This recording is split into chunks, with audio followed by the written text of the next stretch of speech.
Madam नाव सांगा तुमचं. म्हणताबाई अशोक कोळी. हां, कुठून आलात तुम्ही? आम्ही रावेरपाशी खेळायचं तिथून आले. हां, तुम्हाला काय त्रास होता? गुडघ्याचा. आले तेव्हा खूप त्रस्त होतात, गुडघ्यानी लंगडत चालत होते. तर आपली आता दुसरी ट्रीटमेंट झाली तुमची, तर तुम्हाला काय रिझल्ट वाटले, कसे वाटले? चांगले वाटले. आपण मग किती टक्के दुखायचं कमी झालं?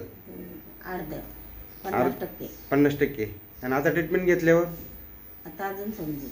आता चांगल्यापैकी बरं वाटतं का मग? हां. अच्छा, तुमच्या तिकडल्या पेशंटला काय सांगू शकता? सांगू शकता की चांगले वाटते. हां? गुण येतो. हां हां हां. भरपूर लांबून आलेत ना तुम्ही? हां. अच्छा, काय सांगशाल मग? सांगू की फरक पडतो, गुण येतो.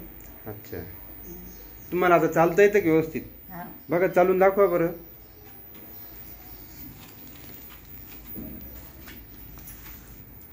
क्लिअर चालता यायला लागलं ना आता?